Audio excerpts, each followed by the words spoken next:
Hello Internet, my name is Ren. This is Ren Rants, a channel where I rant about many things that I care about with a particular focus on pop culture and politics.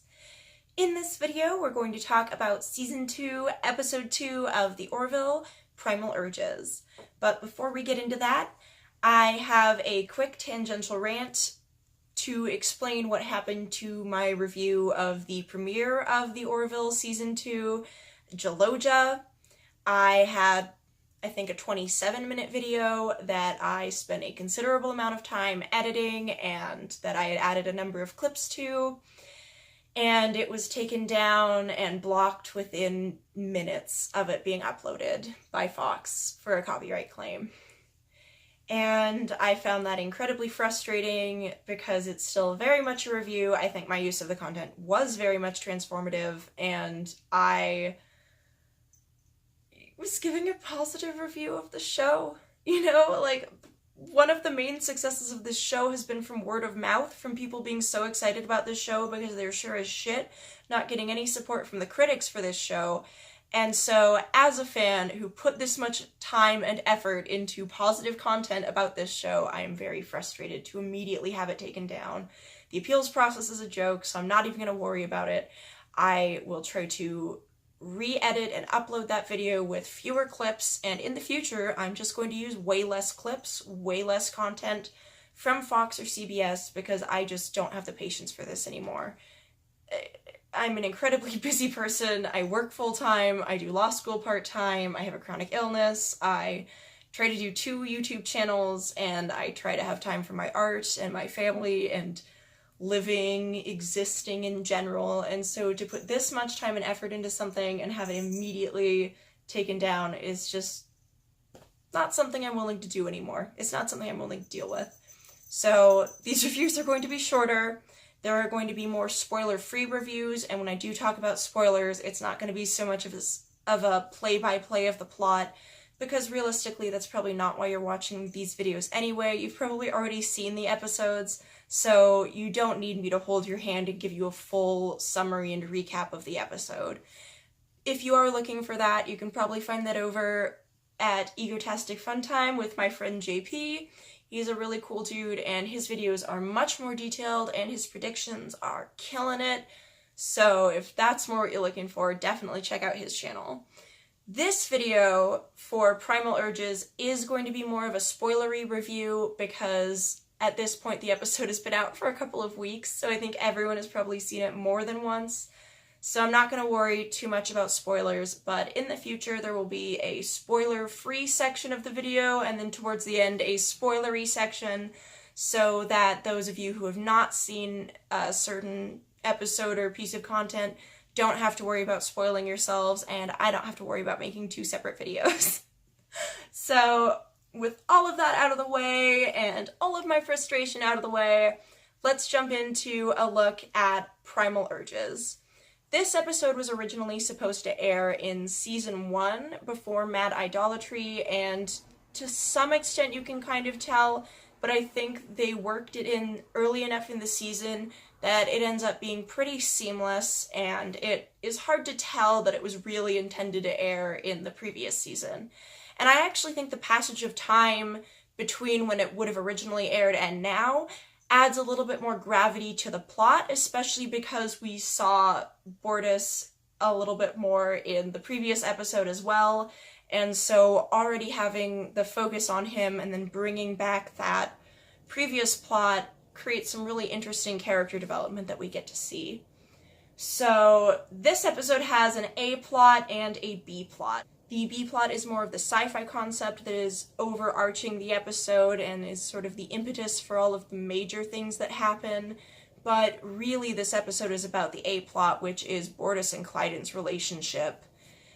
So the B plot is much easier to summarize and is much shorter. Basically, the Orville is witnessing a sun in the process of going supernova. One of the last planets in its solar system seems to be uninhabited, but when the Orville takes a closer look at it because of some deposits of ore that it's interested in mining, it discovers a subterranean civilization with, I think, around 75 survivors.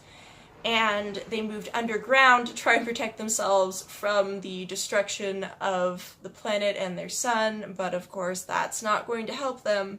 So the Orville begins trying to plan a rescue mission.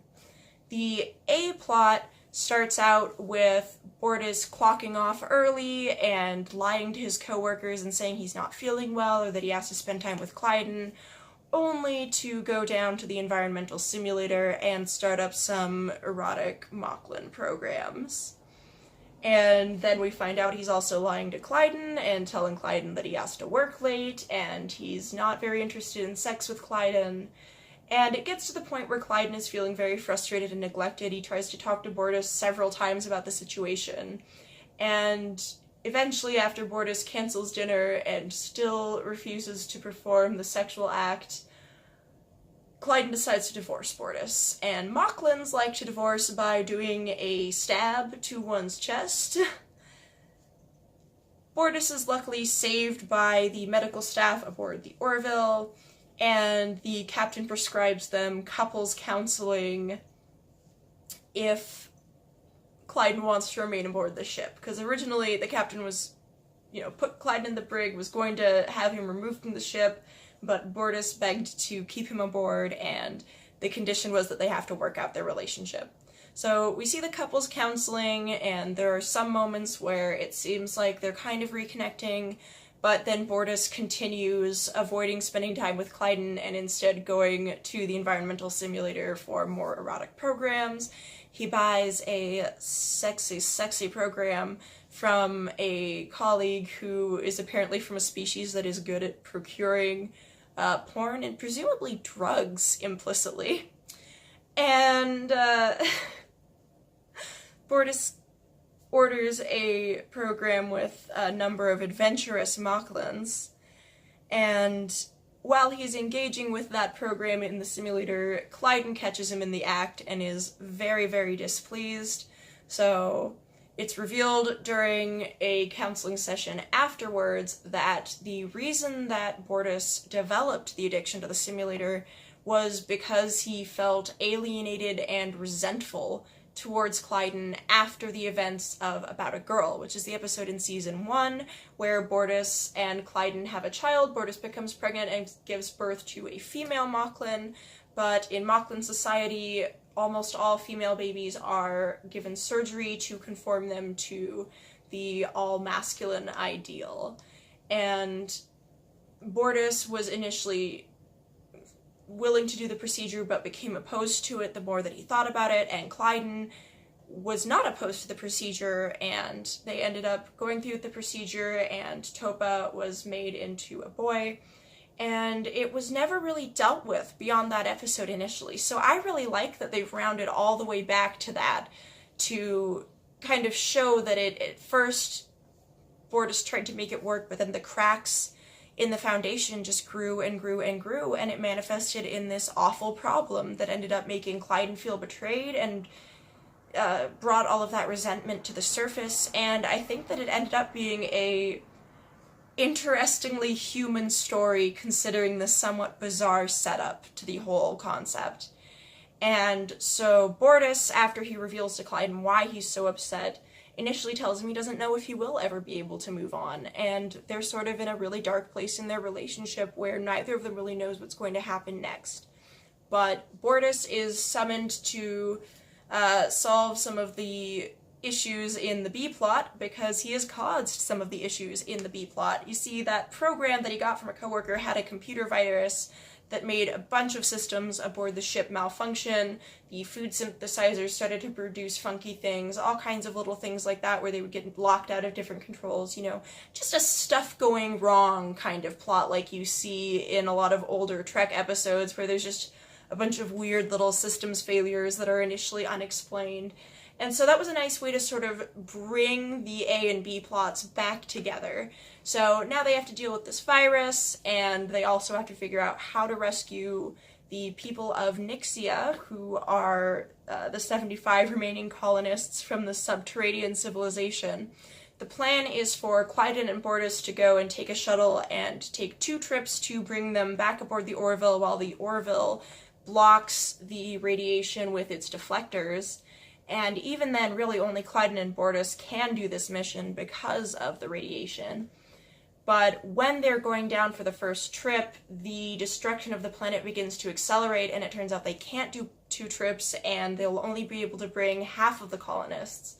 So the colonists do a lottery, and the Minister Thies stays behind because, as the leader of the society, she doesn't feel like she should be going at the expense of one of her people, but her husband and her child are chosen in the lottery and are going to be going aboard the Orville.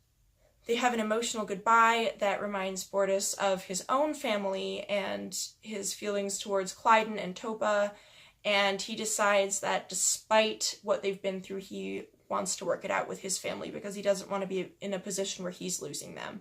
So back aboard the Orville, we get just a nice resolution where half of the colonists are saved, and Captain Mercer is very angry and yells at Bortus for his irresponsible porn consumption, but also compliments Bortus for his bravery and for risking his life to save those people.